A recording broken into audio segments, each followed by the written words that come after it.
ating being, the physical part or the body that we have. So it's very clear that we are created in the image and likeness of God. So that is why, because of that, nabigyan tayo ng why we are in His likeness. Sabi nga, we are created with spirit, amen? Not created. Actually, man is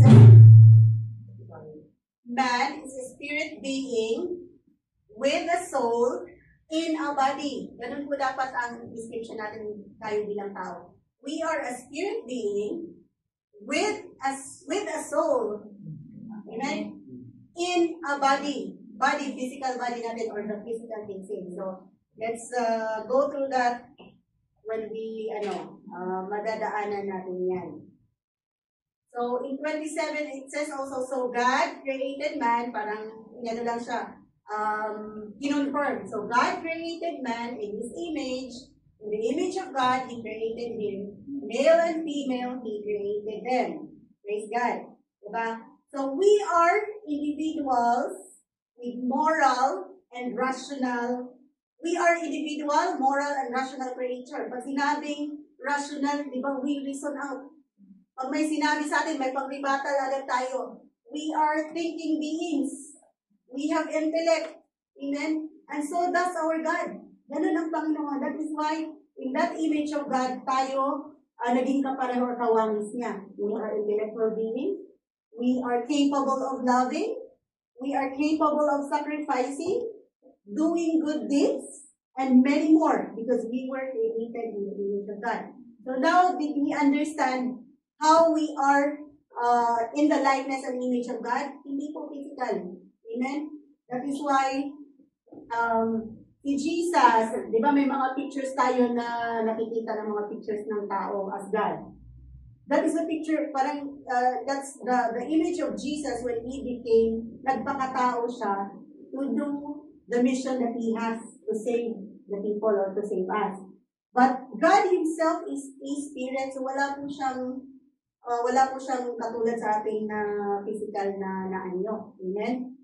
So, we are likened to God in the aspect of intellect, yung emotions natin, yung intellect and capabilities, and yung being rational, diba? So, in that way, we are being likened or create tayo in the image and likeness of God. So, if Genesis 1 verse 26 to 27 records the fact chronologically that man was created on the sixth day, that means Genesis 2 verse 7 tells us how it was done. So it says, and the Lord God formed man of the dust of the ground, and breathed into his nostrils the breath of life, and man became a living being. So this is how we were created. The first man in the earth was created, referring to Adam, right? So, the Lord God formed man from the dust. Kaya nga, di ba, lagi natin naririnig na galing ka lang sa alikabok. Huwag kang magmayabang kasi galing ka lang sa alikabok. Amen? So, we are all aware of that. And we are so familiar of this verse that from dust of the ground, man or Adam was created.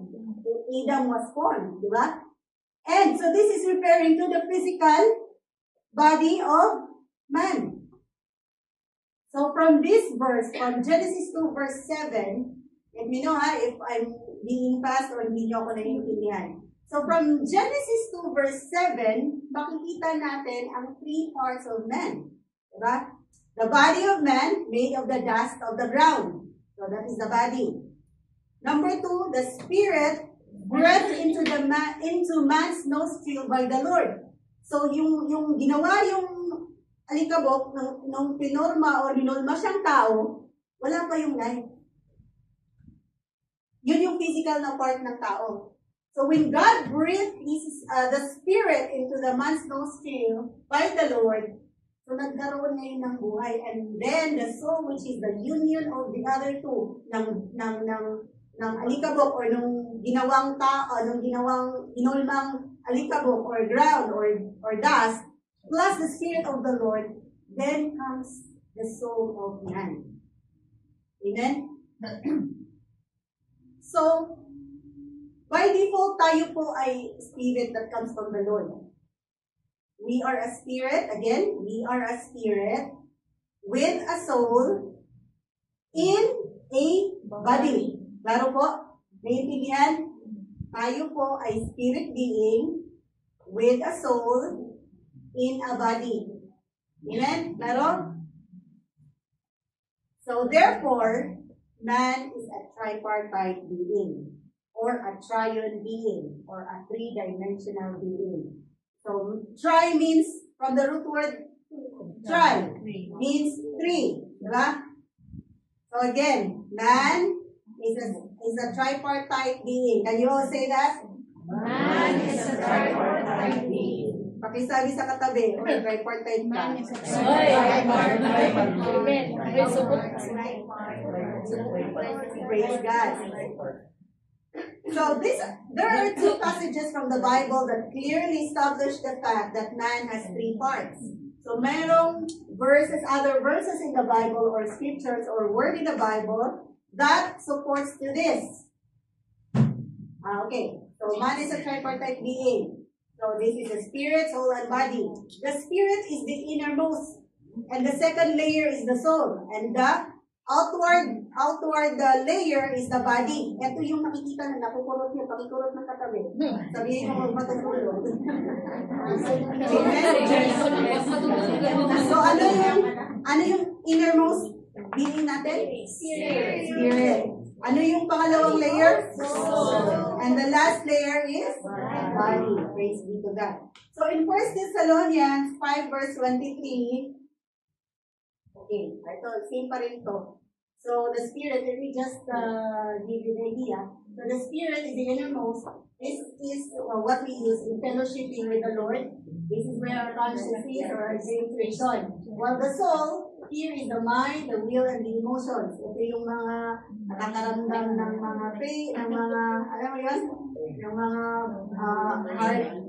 yung nabubroken hearted, then yung nalulungkot, si Joy, si angry, and dyan, nagre-reside yan sila sa soul. So, of course, the body is consists of our flesh, the blood, the bones, and anything physical na nahahawakan o na tangible sa atin. Okay? So, klaro po? So, in 1 Thessalonians 5 verse 23, it says, now, it is Paul speaking to the believers in Thessalonica, or to the Thessalonians. May the God of peace make you holy in every way, and make your whole spirit and soul and body be kept blameless until our Lord Jesus Christ comes again. Very clear po. Sabi ni Paul, he's praying na all these three should be kept blameless until our Lord Jesus Christ comes again. So we should be keeping these three parts of our being holy or blameless sa pagbabalik, second coming ng ating Panginoong Jesus, which is yan yung pinakahihintay natin na mangyari as believers or Christians. Amen? So again, it is very clear that there is a spirit and soul and body. So in Hebrews 4 verse 12, it says, for the word of God is living and active, living and powerful, and sharper than any two-edged sword, piercing even to the division of soul and spirit. So this is what I was trying to say. Na may iba talaga, they are teaching that there are only two, body and the soul and spirit. But here in Hebrews 4 verse 12, very clear that soul and spirit can be divisible. Pwede talagang ibukod or hatiin through the Word of God. Amen? So, napakaklaro po that soul and spirit, once again, is divisible. Pwede pong ihiwalay ang soul and spirit. And of course, the rest is hindi na siya part ng ano ko. So, soul and spirit can be divided. Although some people teach that the soul and spirit are two words that means the same thing, and again, sabi nga ng mundo, they are interchangeably or napapalit-palit nila ng paggamit, but it means the same, sabi ng mundo. But the Bible is very clear. Hindi po natin pwede i-oppose ang sinasabi ng Bible because this is our ultimate source of faith and belief, amen, as Christians. So, again, soul and spirit can be divided. That means they are two different things. Amen? Now, let's go to the meat, the body. The body is also called the earthly suit or yung physical case natin. Ito, physical case lang to. It is coming from the dust, sabi. It is coming from the dust and dust it will return, sabi ng Bible. So, ano nga ba ang body? Let's delve into more about what the body is and what is its use. So the body, your body is your connection with this world. It is the vehicle through which you experience the natural realm. Ito ang natural realm, di ba? As tulad yan ang sinasabi ko yung mga past speaking ko that this, we have two realms, my spiritual and my physical. So the natural is the physical sa atin. So it is used to interact or interaction that you share with others is through your body. Tama po? And you use your body or your physical to speak and communicate. You see, you hear, and touch the world around you. Or sabi ko nga, anything that is tangible sa iyo, nakikita na yung mata, naamoy mo, na-feel mo ang init. Di ba? Katulad ngayon, napakainit, pin ng ating lupang katawan. Amen? So, dyan po, ito yung ginagamit natin dito sa mundo to interact. And this is also one of the things na, di ba, parang sabi nga natin, ang spirit natin, kung walang katawan, hindi din siya magmamanifest o wala din siyang parang legal ground na manatili dito sa mundo. So, tayo, we were given the body, the physical body, para makapag-interact o gawin natin yung mga bagay-bagay dito sa mundo. Physical, now, here is one important thing. Sabi dito, physical body can be trained to become an instrument of the sin in nature. Sabi nila, diba, ang lagi natin narinig, ito talagang physical natin na katawan, makasalanan, diba? But then, actually, hindi naman talaga siya makasalanan. It is just trained. O, sabi nga dito, physical body can be trained to become an instrument of the sin nature. But that doesn't mean that your body in itself is sinful. Kasi sumusunod lang naman siya. Whatever your spirit or your soul tells the physical body, gagalaw lang siya or mag-i-execute or imamanifest lang niya through our physical. Amen? That is why nga, sabi nga natin, di ba, na yung mga ugali ng mga tao, hindi naman yung sa physical eh. It comes through our soul. So, ang soul natin mag-command sa physical natin and then the physical manifest the actions or pagsasalita or whatever na ginagawa natin sa physical. Amen? Okay. So, your body can be used for either sin or holiness. Kasi nga, sumusunod lang yan.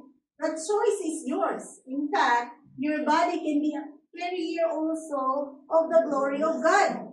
So, hindi lamang po puro sin ang pwedeng gawin ng ating katawan. Pwede din po siya if our spirit train our soul and our soul commands our body, physical body, then it will follow. So that is why, though our physical body can cause or sin, it can be also used for the holiness or giving God glory. Carrier of the glory of God. Sabi dito sa 1 Corinthians 6:19, don't you realize that your body is the temple of the Holy Spirit who lives in you and was given to you by God? You do not belong to yourselves. So it is very clear po that ang body natin is the temple of the Holy Spirit. So again, this physical body can be used or anong pagkasabi nun? Can either be used for sin or holiness. So it's up to you. The choice is yours. Ano bang pipiliin mo? Would you be rather a disgrace or, di ba? embarrassment to God, or would you rather be yung carrier ng glory ng Panginoon? It's up to you to choose. So I know once we really understand our being and who God is, we would rather choose to be a carrier of God's glory. Amen? Praise God. Sabi dito, your body can be a holy host of the Holy Spirit. As sabi ng natin kanina, ng verse natin kanina, in 1 Corinthians 6:19. You can be the Holy Spirit's physical connection to this world. Again, sabi ko kanina, a spirit needs a host, a physical body, para to carry out or manifest the will of God dito sa mundo. So, the Holy Spirit needs a host. Kailangan niya tayo so that yung affairs natin dito sa mundo ma-align sa will ng Panginoon. Otherwise, ang gagawin lang natin, if we are not connected to God or if our spirit is dead, we are not born again, we do not have the born again spirit, ang tendency po is we will just do whatever pleases us, yung makamundo. We will never, alam mo yun, naturally, hindi po natin gustong sumunod or ma-align sa will ng Panginoon sa atin. Amen? Klaro po? This is the part of man which we are most familiar with, the physical part. So bilang tao, we have physical bodies. Ito yung most familiar sa atin, the physical part. Everything physical is our body and it is the part of us that decays over time. Ito din po yung namamatay or nasisira as time goes by. And it will eventually cease to exist and function when we die. That is why, pag namatay po tayo, wala na magpa-function. So, fun fact. Did you know that dust contains 96 elements which are the same elements found in man? Have you know? It is a proof, it is indeed a proof na for the creation ng Panginoon. The Bible tells us that our body, our flesh and bones was made of the dust of the ground. Diba? Sabi kanina sa Genesis. So, this is a wonderful proof of God's creation. Tayo bilang God's creation. So, we should not believe that we come from a Big Bang theory, biglang pumutok ng ganita, naging atom, naging tao, or the Darwin's theory na we came from monkey. Even so, still this supports the proof that we came from dust. Amen? So, what are those elements? Nilagay ko na lang din para alam natin. Calcium, carbon, chlorine, hydrogen, iodine, iron, or yung mga medical dyan, alam nyo to. Magnesium, nitrogen, oxygen, phosphorus, potassium, sodium, and so much more. Diba? So, this is proving that we really came from earth or from dust or from ground. Amen? So, after the fall of man, God is pronouncing the curse upon man in Genesis 3:19. Sabi niya, in the sweat of your face you shall eat bread till you return to the ground. For out of it you were taken, for dust you are, and unto dust you shall return. Kaya huwag tayong mayabang. Amen? So indeed, we came from dust, and to dust we return. Praise God. And after the fall, the body became a dying, death-domed body. Ever since man fell into sin in the Garden of Eden, alam na natin lahat ang story na, diba? Every man born has an appointment with death. Tayo kung because of the fall of Adam in the Garden of Eden, we were destined to die. And that is according to Hebrews 9:27. And just as it is appointed for man to die once, and after that comes judgment. So judgment na agad. Praise be to God. So, klaro po ba ano yung the body na part? This is just the physical basic coming from the dust, and also it will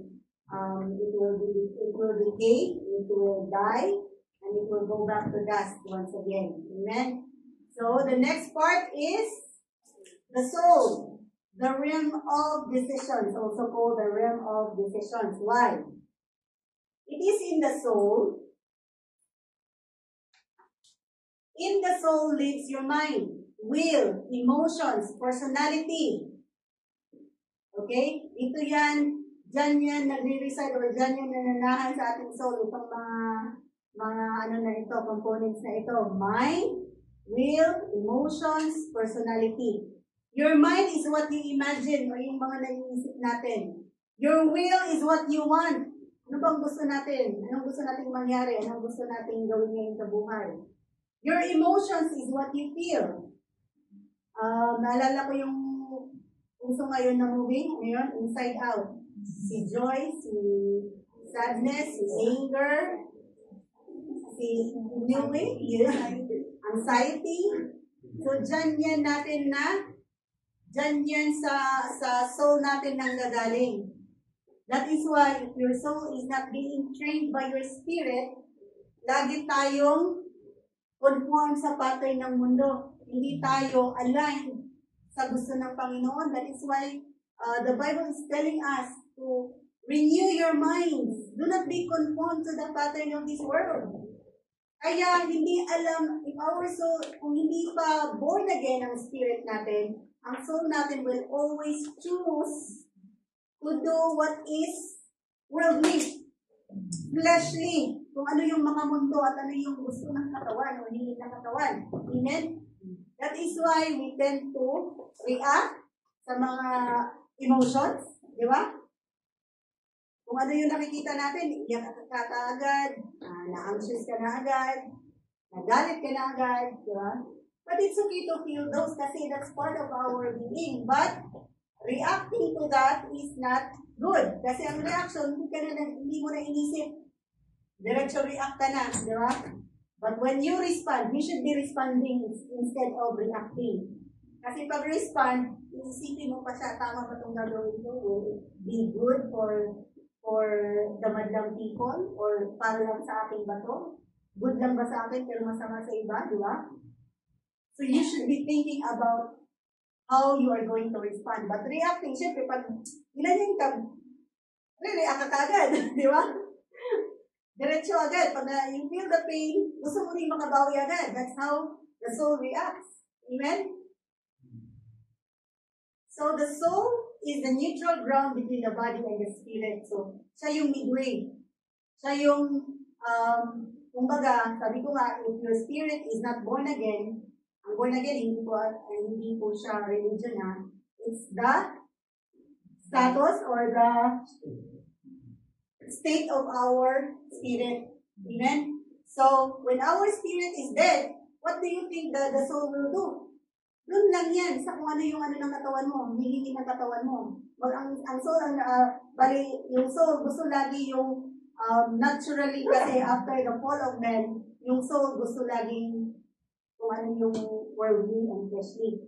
It will never tell you about God. Kasi patay ang spirit mo. It is the spirit who will connect you to God. And later on, madadaanan natin siya.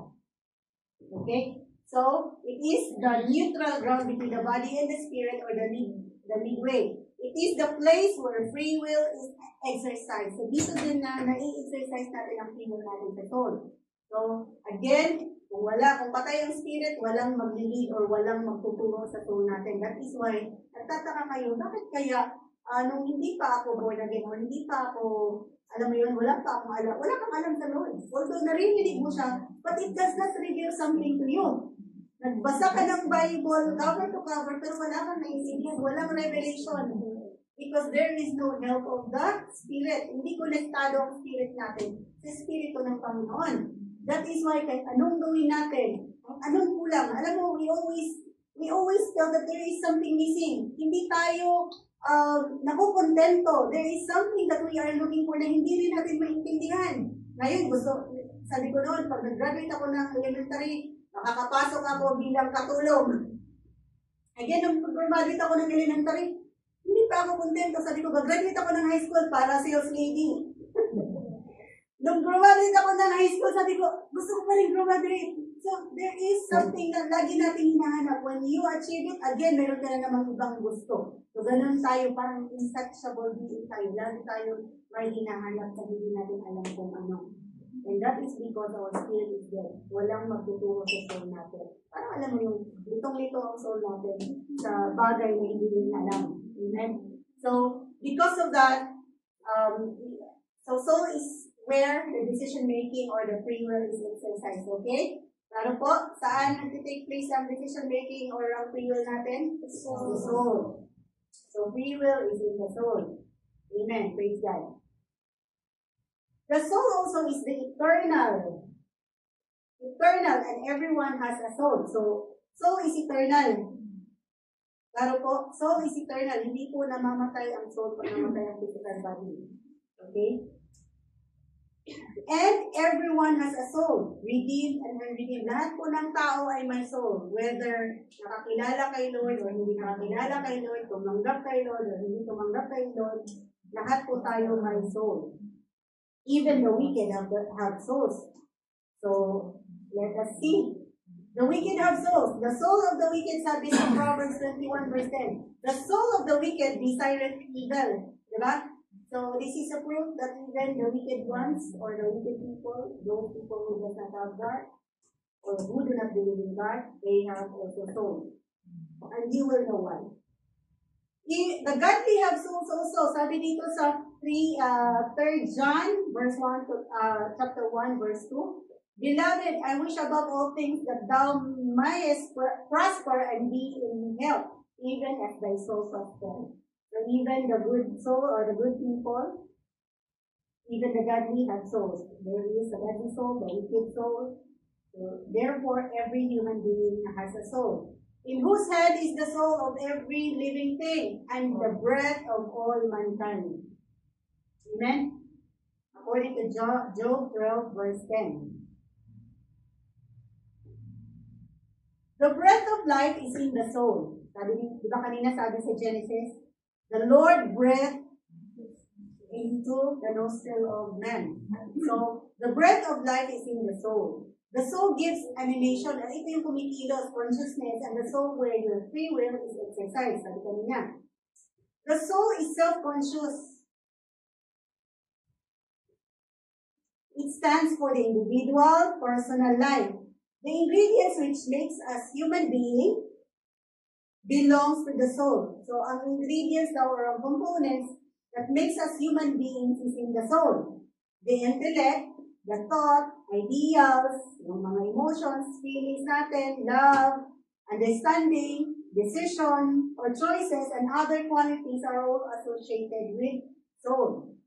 The soul is also the seat of all, the seat of all affections, and Satan knows this very well pa. That is why Satan operates making his appeal to the affections and emotions of man. Now, nagtataka ba kayo? Lagi tayong nadadapa sa mga emotions natin. Kahit Kristiyano ka pa, kahit malalim ka na kay Lord, dyan pa rin tayo nadadapa, dyan tayo na-stumble. Because, you know why? The ancient enemy who is Satan, who was there even, diba, sa Garden of Eden, he knows man already, nandun siya nung ginawa nung nandun na si Adam at Eve. Alam na alam niya kung paano ka kukunin. Alam na alam niya kung saan ka madadapa. That is why, kung ano po yung weakness natin, doon tayo laging pinitigan kami. May anger issues management ka ba? Doon ka laging titirahin kami. May jealousy ka ba? Doon ka laging titirahin kami. Jealousy or envious ka ba? Kahit pa sabihin mo, first time nangyari, naka-recover ka, second time nangyari, naka-recover ka, third time, ganun pa rin. Until you deal it with the Lord. Amen? Hanggat sinarili mo yan, hindi ka mananalo kay tanim.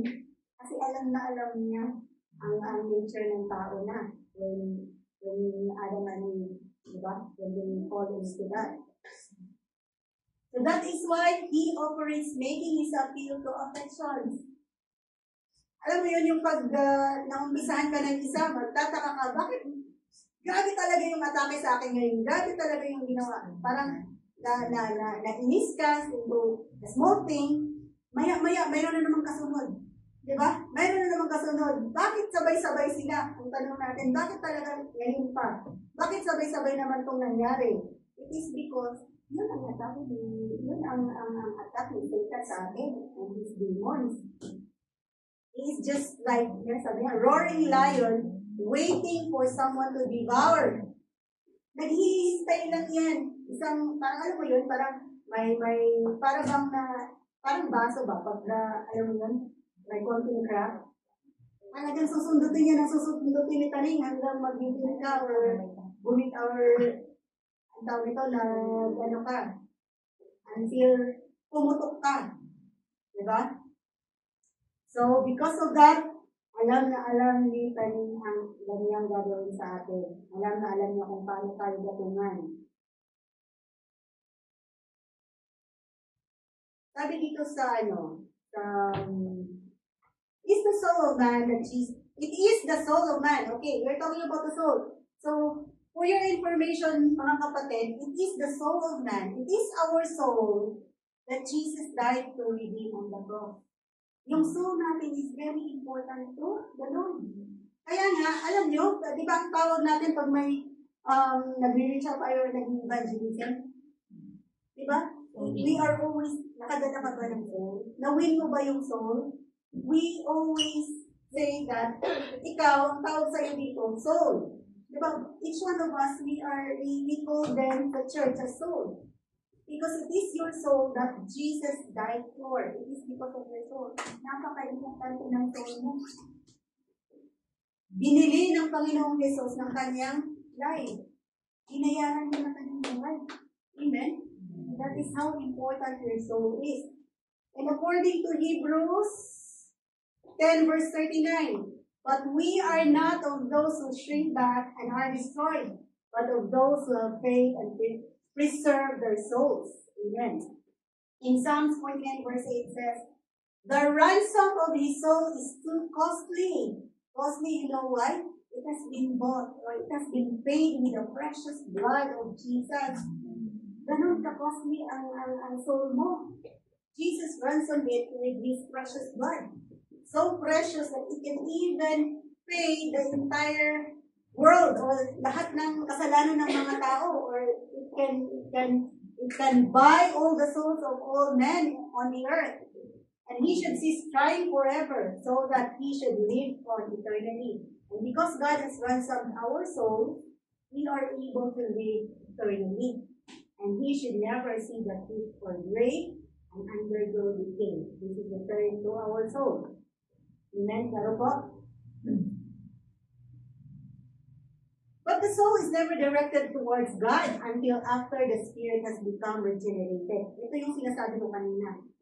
Yung soul natin has been purchased with so precious blood, napakamahal. Inialay ng Panginoong Jesus ang kanyang buhay. And even God the Father has given His only begotten Son for our soul. But, ang sabi dito, our soul is never directed towards God. Hindi talaga, naturally, pag hindi tayo born again, we don't mind about God. Ayaw natin makarinig. Pag may narinig tayong nag-preach, parang, di ba? Parang for us, it's corny. It's OA. It's cringy. Ano ba yun?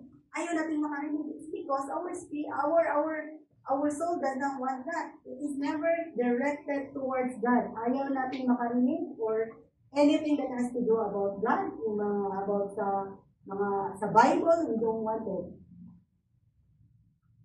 Man is not able to love God or the things of God until he is born from above. So this is the key. How do we become connected? How we are able to love God and the things of God? Diba? We should be born again. In John 3:3 it says, Jesus answered him, truly, truly, I say to you, unless one is born again, he cannot see the kingdom of God. That is why kahit ano pang kingdom ang ikwento mo dyan, I mean, kingdom of God, ikwento mo dyan, ano pang mga benefits ang i-lay mo sa kanya, ilatag mo sa kanya na ito ang kagandahan, ito ang mga benefits ng kingdom ng Panginoon, ito ang mga magagandang bagay na mangyayari sa atin pag may relasyon tayo sa Panginoon. That person will never care about that. Kahit ano pang sabihin mo. Diba? Masakit pa sa tenga nila yan. Because they are not born again. That is why it is very important that we become born again so that we can see the kingdom of God. We can see the things of God. We can love God. Amen? Do we have that? Diba? Did we all experience that? In all honesty? Kasi ako, yes. Nung before talaga ako na born again, alam niyo, tamad na tamad ka, ayaw mo. Kahit mag-try ka pa, hindi ka talaga makakatuloy sa Panginoon. Walang revelations, walang milk ng Holy Spirit. Your spirit is not connected, that is why. Pareho lang yan. Browse ka ng browse. Hindi ka naman connected sa internet. Sa Wi-Fi. Browse ka ng browse. Bakit po hindi nag-load tong sini-search ko? Bakit hindi ko nakikita yung mga updates ng kaibigan ko? It is because you are not connected to Wi-Fi. Amen? Now, praise be to God. The Spirit is our connection with God. Klaro po, kanina, the body is our connection to the world. The soul is our decision or ano mga ba yun? Decision, feelings, the realm of decisions. The realm of decision. And that is where our emotions, our decision making, and all resides. Now, the Spirit is our connection with God. Because God is a Spirit, we worship Him in spirit and in truth. Now, if you are not born again, that means your spirit is dead. How can you worship God now in spirit? And you don't know the truth as well. So how can you give glory or how can you please God in that way? Continue, pray tayo ng pray natin. Lord, sana ganito. Lord, sana matanggap ko to. Sana, Lord, matanggap ako. Sana, Lord, ganito. Ganun lang ang prayer natin. No connection sa to kasi hindi rin natin kilala personally ang pinagpe-prayan natin. Di ba? We don't even give glory to God. Hindi ka tayo nag-worship. Hindi tayo, di ba? Yung prayer natin does not even acknowledge who God is. Ang akala lang natin when we were praying before, parang genie. Ask lang tayo ng ask. Lord, sana Lord, makatanggap ako ng ganito. Sana Lord, ibigay mo sa akin ito. Meron pa tayong mga prayer. Lord, ibigay mo naman sa akin ito. Ito ang hinihiling natin. Ganun lang natin tinitingnan ng Panginoon, parang genie. Nasa sa isang haplos lang. Wish granted. No? Ang tingin natin sa Panginoon dati, wish ka lang ng wish. Kasi sabi naman, wala namang bayad humingi. Diba? Libre namang humingi. Libre namang mag-pray. Yeah, that's true. But, parang ang pangit lang na pray tayo ng pray sa Panginoon. And, puro selfish lang yung ano natin. Hindi man natin mapapurihan ng Panginoon. Pag natanggap mo yung prayer mo, isang thank you lang. Hindi mo ma-acknowledge ang kabutihan ng Lord. Diba? Tapos na. Wala na. Balik ulit. So, the Spirit is our connection with God. The Spirit is where, the Spirit of man is the part that resembles God the most. Kasi nga, we are created in His likeness and image, and this is where the Spirit is. Ang Spirito natin is what resembles God. This is manifested in our assurance of salvation. Sabi sa Romans 8:16. The Spirit Himself, capital S, that means the Spirit of God, bears witness with our spirit, small s, spirit, that we are the children of God. Okay? So this is the manifestation, sabi niya kanina,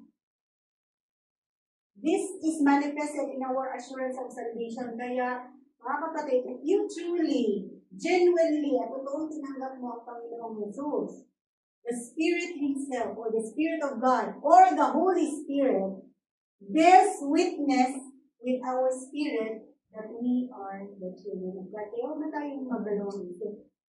Sino ba ako? Anak ba ako ng Panginoon? Kasi nagkakasala pa ako eh. Diba? Yan ang natin. But again, once you truly accepted the Lord Jesus Christ and received Him as your Lord and Savior, the Holy Spirit or the Spirit of God Himself, He will bear witness. Witness yan doon sa heavenly realms na ito si Ronald, ano ko to? I am the witness that he receives Jesus. Absuelto na to sa mga kasalanan niya. Ganon ang trabaho ng Holy Spirit. Siya ang magko-confirm. Kasi it is only God who can discern our hearts. Kahit tayo dito magkakaharap-harap, tumanggap ka kunwari dito, tapos kunwari ito na rin lang. Just to please everyone na lumapit ka dito, but your heart is not really accepting the Lord Jesus Christ. Well, the Holy Spirit will testify na hindi niya tinanggap talaga. Because He knows our heart. God is all-knowing.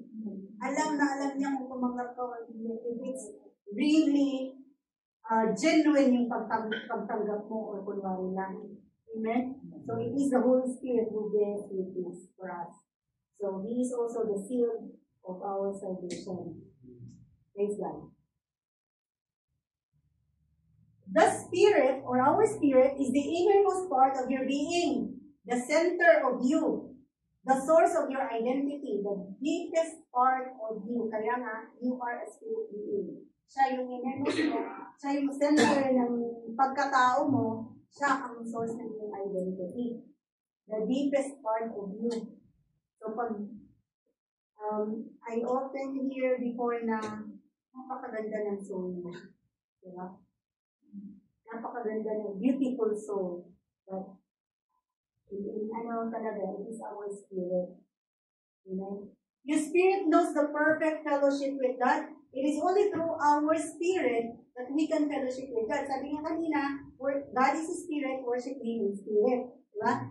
So, if our spirit now, is regenerated through accepting the Lord Jesus Christ, this is, I just wanted to emphasize this. Yung spirit po natin will not be connected to God unless you become born again. And how to become born again? Accept and receive the Lord Jesus Christ as your Lord and Savior. Biblical po yan, hindi ko lang yung sinasabi. It's in the Bible na you become born again. And it's not a religion po ang born again. It is the state of your spirit. So now when your spirit is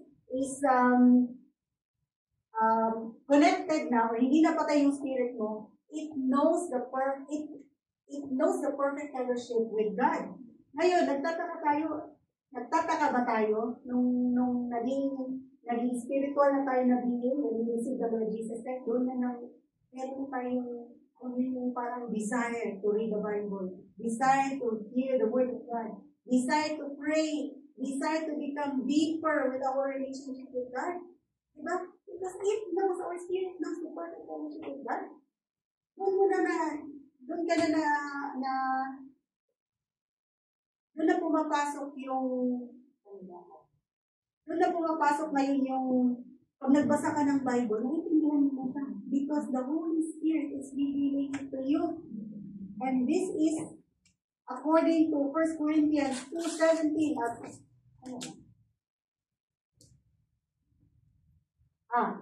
1 Corinthians 2, verses 10 to 12. Sabi dito, but it was to us that God revealed these things by His Spirit. For His Spirit searches out everything and shows us God's deep secrets. Yung mga secrets ng heaven, secrets ni Lord, nire-reveal niya ngayon sa'yo. That is why, napansin nyo, pag nagba-Bible study tayo, ang tanong agad sa inyo ng facilitator, ano yung revelation sa inyo ng Lord? Ano yung revelation sa inyo ng Holy Spirit sa binabasa natin? Ang magtataka ka, dati wala talaga, parang tuloy-tuloy yung utak mo, hindi mo nga maintindihan kung ano yung binabasa mo, bakit ganito to? Parang walang sense, di ba? Pag nagbabasa tayo ng Bible before, parang walang sense, hindi ko maintindihan, saan ba galing to? But ngayon, the moment you keep on reading and reading, nag-aaral ka na ng Bible, nagtataka ka, parang punong-puno ka masasabi na parang gusto mo, sa'yo na lang lahat ng oras, di ba? Andyan na nag-overflow na parang sasabog ang bibig mo. Kung dati ayaw mo magsalita, next time na lang sis. Next time na lang sis, pass mo na ngayon. Pero time will come that when the Spirit reveal the secrets of God to you, diba? Parang ang dami mo. Nag-overflow, parang puputok ang bibig mo kung hindi ka makapagsalita. Kung hindi mo ma-share ang revelation ng Panginoon sa'yo. Amen? Sinong naka-experience na? Dasang kamay.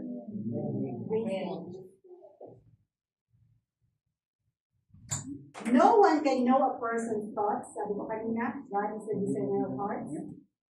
At walang tao ang nakakaalam ng iyong iniisip except that person's own spirit.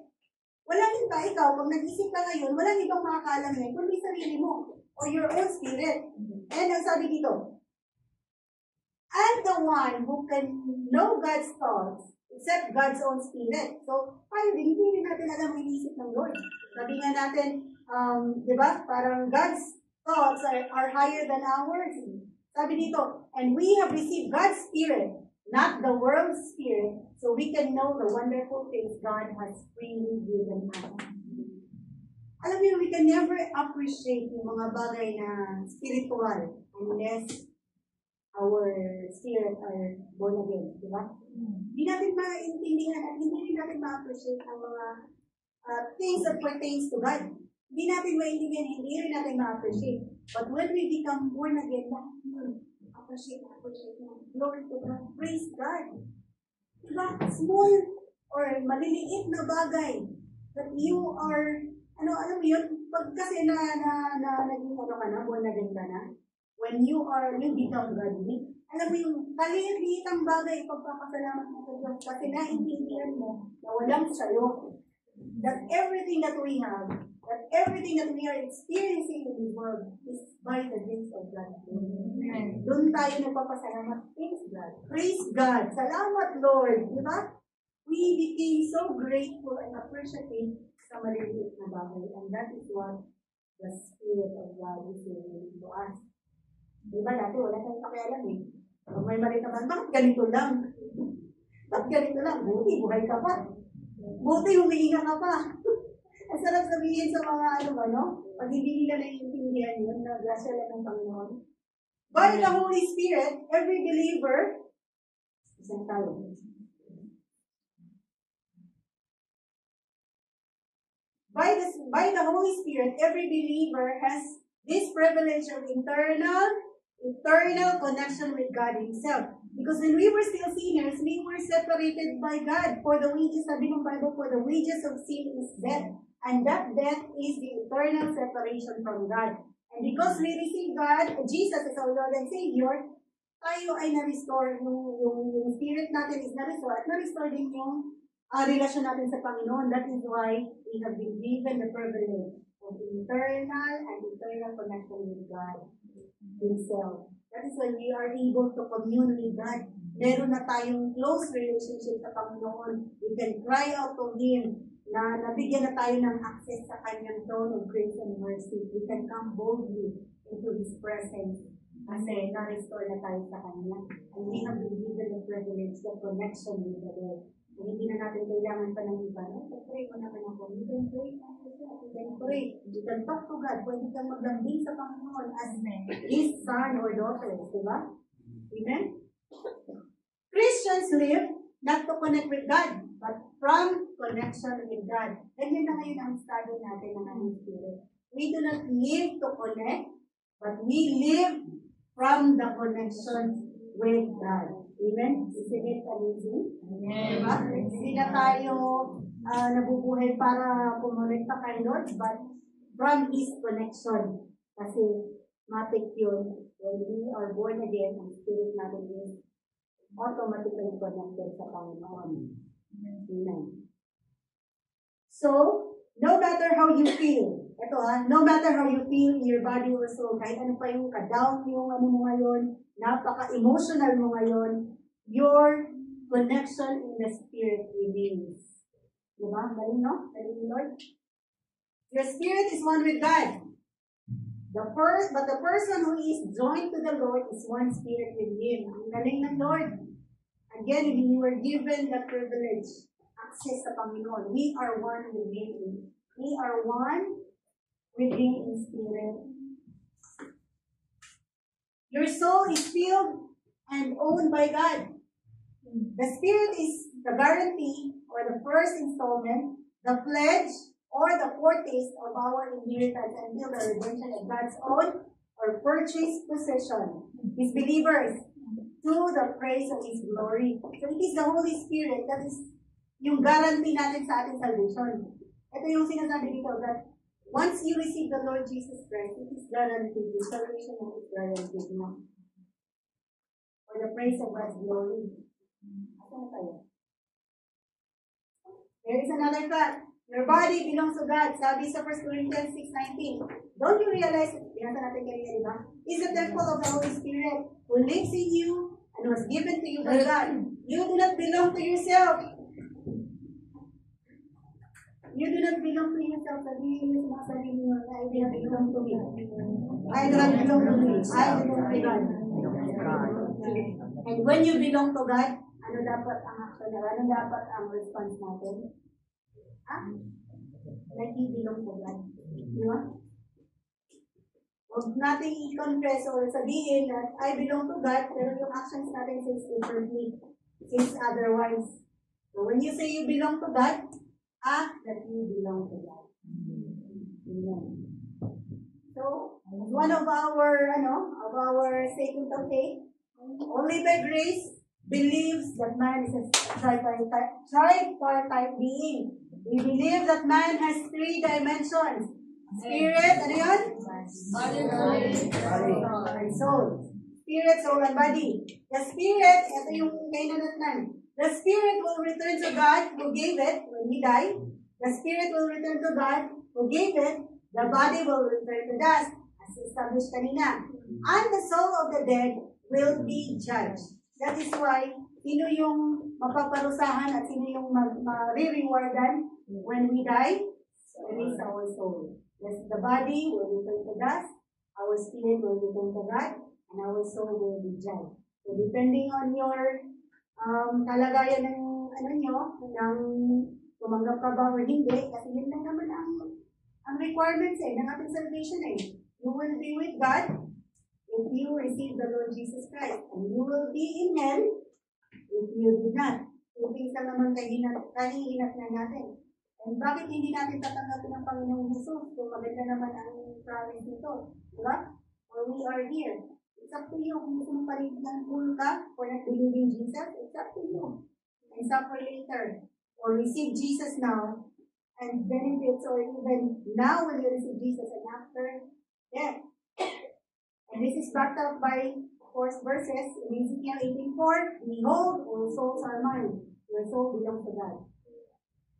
And the soul, ito na, basta yung soul mo, it belongs to God and that will be judged. And in Ecclesiastes 12:7, the dust returns to the earth as it was, and the spirit returns to God. Praise be to God. So, you are a spirit who has a soul that exists in a body. In conclusion, God created a tripartite being to love the Lord and to enjoy life and nature. Man was made for God. The spirit of man was made to commune with God. Now, do you understand bakit tayo created as tripartite being? Amen. Let us all stand.